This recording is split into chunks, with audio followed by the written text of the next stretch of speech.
Guys आज हम वापस आए हैं आपके लिए एक इको का चैप्टर के साथ।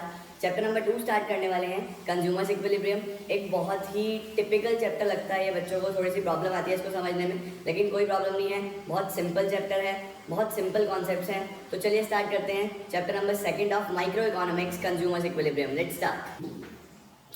तो देखिए, जो सबसे पहला कॉन्सेप्ट है जिसको हमने देखना है वो है यूटिलिटी। यूटिलिटी अगर मैं एक नॉर्मल लैंग्वेज में बात करूँ तो it's about satisfaction. Utility is about satisfaction.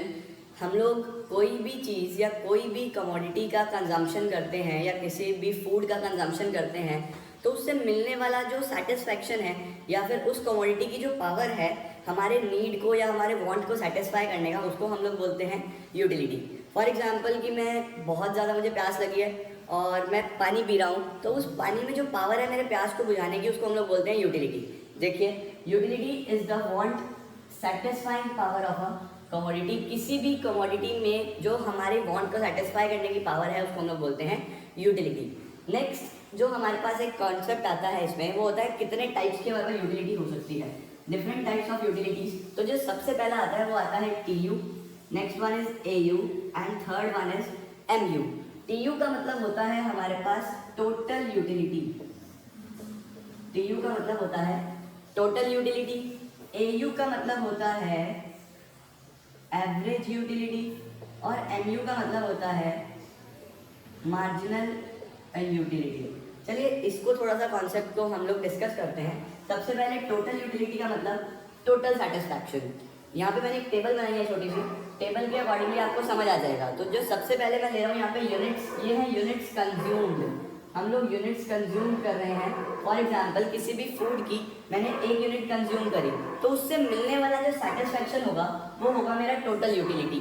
मैं यहाँ पर कह सकता हूँ कि मुझे फर्स्ट यूनिट से 20 यूटिल्स का सेटिस्फैक्शन है, तो हम लोग बोलेंगे टोटल यूटिलिटी।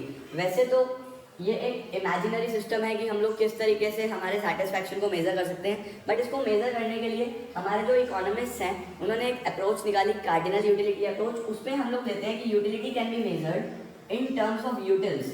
यूटिल्स वो यूनिट है जिसमें हम लोग यूटिलिटी को मेज़र कर पाएंगे। जैसे हम वेट को केजीज में देख लेते हैं या फिर हाइट को सेंटीमीटर्स में देख लेते हैं। इस तरीके से सेटिस्फैक्शन को जो मेज़र करने का यूनिट होगा वो होगा यूटिल्स। तो फर्स्ट यूनिट से आने वाला टोटल सेटिस्फैक्शन यानी कि total utility 20।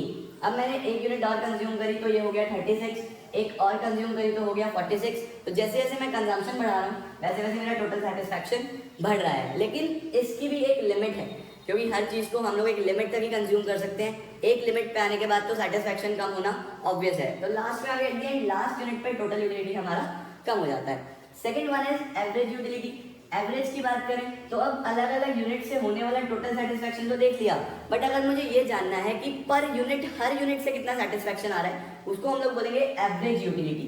Average utility calculate कैसे होता है? टोटल यूटिलिटी को अगर क्वांटिटी से डिवाइड कर दें, क्वांटिटी मतलब यहाँ पर क्यू का मतलब है यूनिट्स कंज्यूम, जितनी भी यूनिट्स कंज्यूम्ड है उससे डिवाइड कर दें तो हमारे पास एवरेज यूटिलिटी आ जाएगा। देखिए कैसे, फर्स्ट यूनिट से 20 का तो 20/1 20 आ गया। 2 यूनिट से 36 यूटिल्स का सेटिस्फैक्शन है तो पर यूनिट सेटिस्फैक्शन हो गया 18। 2 से अगर 36 है तो 1 से ऑब्वियस है कि 18 होगा। थर्ड से हमारा 46 था तो मैंने डिवीजन करा, हमने 46/3 कितना आ जाएगा 15.3। सिमिलर वे में आप इस तरीके से एवरेज यूटिलिटीज कैलकुलेट कर सकते हैं। The third and the last one is marginal utility. अब मार्जिनल यूटिलिटी क्या है भाई? देखो भाइयों, मार्जिनल यूटिलिटी एक बहुत ही सिंपल सा कॉन्सेप्ट है। अगर मैं बात करता हूँ कि फर्स्ट यूनिट से मुझे यहाँ पे 20 यूनिट का सेटिस्फैक्शन था, 2 करते ही 36 हो गया, तो 20 का तो फर्स्ट से आ ही रहा था। सेकंड ने एडिशनल कितना सेटिस्फैक्शन दिया उसको हम लोग बोलते हैं मार्जिनल यूटिलिटी। इसका मतलब कि अगर मैं 1 यूनिट का कंजम्पशन और बढ़ाता हूँ तो मुझे कितना एडिशनल सेटिस्फैक्शन मिलता है वो होगा मार्जिनल यूटिलिटी। देखिए, फर्स्ट से तो 20 था, सेकंड से 36 हो गया, तो एक्स्ट्रा कितना आया 16। थर्ड में 1 यूनिट और बढ़ाया तो ये एक्स्ट्रा कितना बढ़ा 10 यूटिल्स, फिर एक और बढ़ाया तो एक्स्ट्रा कितना बढ़ा 4 यूटिल्स। इस तरीके से हम लोग कैलकुलेट कर सकते हैं मार्जिनल यूटिलिटी। आई होप ये आपको क्लियर होगा। फॉर्मूला इसके मैंने लिखे हैं, T U equal to sigma M U. Summation कर दीजिए, एम यू का तो आप टी यू कैलकुलेट कर सकते हो by way of M U. M U से टी यू भी निकाला जा सकता है और टी यू से एम यू भी निकाला जा सकता है। एम यू कैसे कैलकुलेट होगा, delta T U upon delta Q. यहाँ पर डेल्टा का मतलब है चेंज, कितना चेंज है टोटल यूटिलिटी में, अपॉन कितना चेंज है यूनिट्स कंज्यूम्ड में। इससे आप निकाल पाएंगे आपका एम यू। और ए यू का फॉर्मूला मैं ऑलरेडी डिस्कस कर चुका हूँ, टी यू अपॉन क्यू। तो अब आगे बढ़ते हैं। जो दूसरा कॉन्सेप्ट हम लोगों ने डिस्कस करना है वो है इसमें law of diminishing marginal utility. चलिए उसको देखते हैं कि वो क्या कहता है। अगर आपने नोट करना है आप नोट कीजिए, मैं 2 मिनट में आना।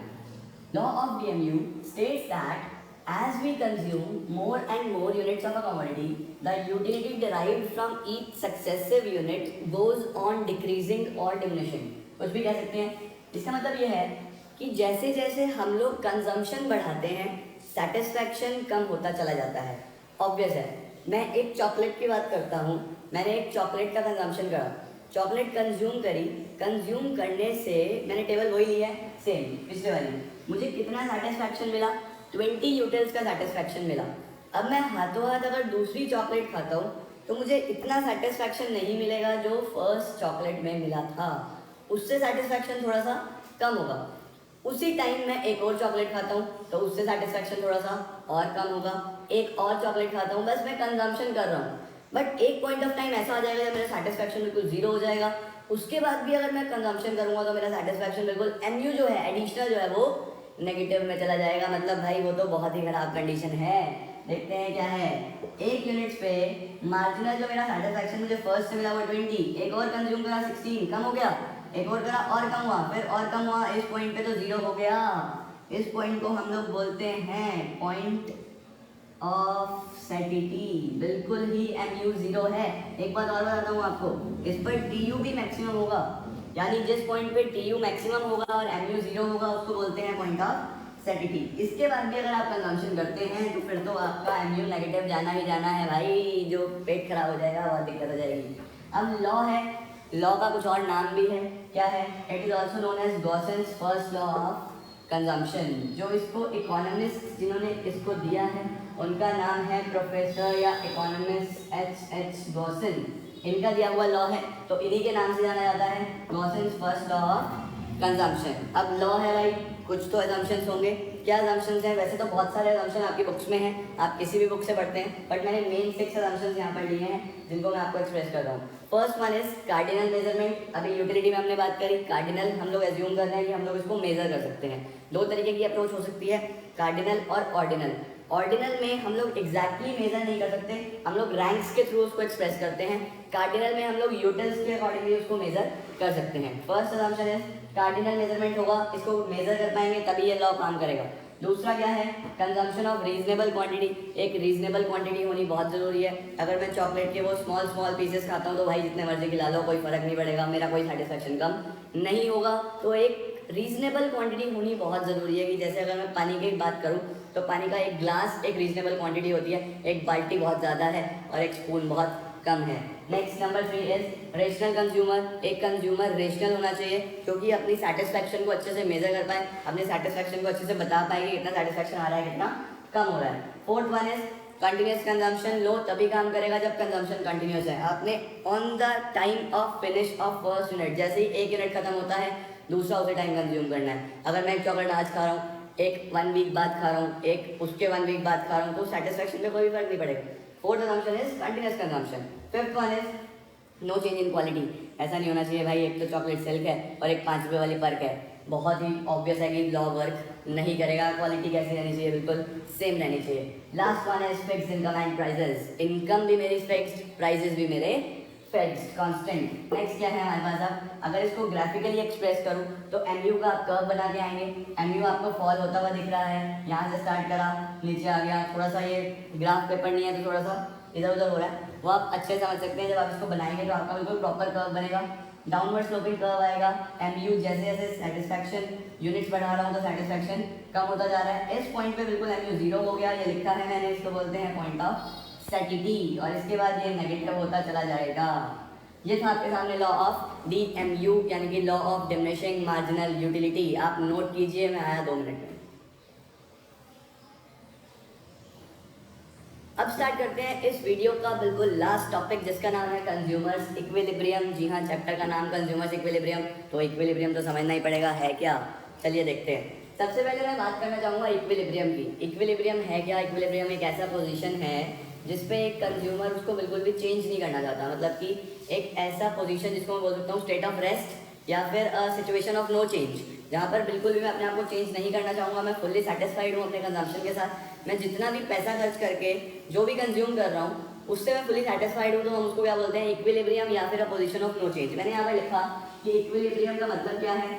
Position of no change. अब आगे बढ़ते हैं, देखिए कंज्यूमर इक्विलिब्रियम की सबसे पहले डेफिनेशन देख लेते हैं। It refers to a situation when a consumer is having maximum satisfaction, यानी कि इसमें मिलने क्या वाला है? मैक्सिमम सेटिस्फैक्शन मिलने वाला है विद लिमिटेड इनकम, अपनी लिमिटेड इनकम के साथ, and he has no tendency to change his way of existing expenditure. इसका क्या मतलब होता है? आइए जानते हैं एक एग्जाम्पल के साथ। अगर मैं बात करता हूँ कि इक्विलिब्रियम में क्या सिचुएशन है, तो मैंने आपको बताया ऐसी सिचुएशन जिसमें कंज्यूमर चेंज नहीं करना चाहेगा। तो कंज्यूमर बिल्कुल भी चेंज नहीं करना चाह रहा है, ऐसी सिचुएशन में होने क्या वाला है? एक सिचुएशन कंज्यूमर के पास है मैक्सिमम सेटिस्फैक्शन, यानी जो सबसे पहले हमें जो सिचुएशन चाहिए वो होना चाहिए मेरा मैक्सिमम सेटिस्फैक्शन मैक्सिमम होना चाहिए मेरी लिमिटेड इनकम के साथ। हर इंसान के इनकम लिमिटेड है भाई। अगर विराट कोहली भी है तो वो भी क्या कहेगा कि मेरी इनकम भी क्या है? लिमिटेड है। बिल गेट्स भी क्या कहेंगे? मेरी इनकम भी क्या है? लिमिटेड है। क्योंकि ये हम लोग एक ह्यूमन है, ह्यूमन को कभी भी अपनी इनकम बढ़िया नहीं लगती। हर कोई परेशान है, हर कोई कहता है कि मेरी इनकम कम है। जो मर्जी अर्न कर लो, इनकम कम ही बताते हैं। ऑब्वियसली यहाँ पे भी क्या लूँगा? Limited income. यहाँ पर बात हो रही है एक जनरल नॉर्मल इंसान की, तो एक इंसान अपनी लिमिटेड इनकम खर्च करके जहाँ पर भी मैक्सिमम सेटिस्फैक्शन पे होगा, उस सिचुएशन को हम लोग बोलेंगे कंज्यूमर्स इक्विलिब्रियम। और मैंने आपको इक्विलिब्रियम बताया ऐसी सिचुएशन जहाँ पर चेंज नहीं होगा। तो आगे ये लिखा है he has no tendency to change his way of existing expenditure। जिस तरीके से वो अभी खर्चा करता है उसी तरीके से वो आगे भी खर्चा करने वाला है। आगे बात करते हैं इसके बाद कंज्यूमर इक्विलिब्रियम को पढ़ना कैसे है हमने। तो कंज्यूमर इक्विलिब्रियम ये एक बहुत ही ज़्यादा इंपॉर्टेंट टॉपिक है।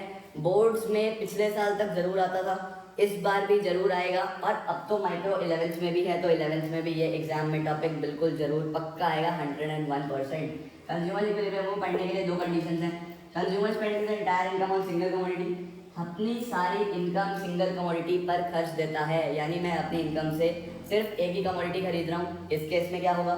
या फिर consumer spends his entire income on two commodities, मैं अपनी सारी इनकम से दो कमोडिटीज़ खरीदता हूँ, इस केस में कंज्यूमर इक्विलिब्रियम कब होगा? कंज्यूमर कैसे रिएक्ट करेगा? कंज्यूमर्स का बिहेवियर क्या होगा? ये सारे हमारे पास क्वेश्चंस आते हैं, बट इसको मैं डिस्कस करूंगा नेक्स्ट वीडियो में, क्योंकि इस वीडियो की लेंथ बहुत ज़्यादा बड़ी हो रही है। 3 टॉपिक्स हमने मेनली डिस्कस करे। सबसे पहले बात करूँ तो यूटिलिटी का, the want satisfying power of a commodity, utility के types, total utility, average utility, marginal utility. उसके बाद हमने लॉ ऑफ डीएमयू में एमयू का बिहेवियर पढ़ा कि जैसे जैसे कंजम्पशन बढ़ाएंगे the satisfaction will goes on decreasing. इसके बाद अगर हम बात करते हैं तो हमने बात करी कंज्यूमर इक्विलिब्रियम की, एक वो situation where a consumer is having maximum satisfaction with his limited income, और वो सिचुएशन को बिल्कुल भी चेंज नहीं करेगा। नेक्स्ट वीडियो में मैं बात करूंगा, जो कि वेरी इंपॉर्टेंट क्वेश्चन है, पूरा वीडियो इसी पे रहेगा, सिंगल कमोडिटी के केस में क्या और टू कमोडिटीज के केस में क्या। तो thank you so much guys. Video को अगर आपने शेयर करना हो, अपने फ्रेंड्स को दिखाना हो तो बिल्कुल दिखाइए, हो सकता है किसी का भला हो जाए। Thank you so much guys, take care. Next time मिलते हैं आपको इस कॉन्सेप्ट के साथ। See you.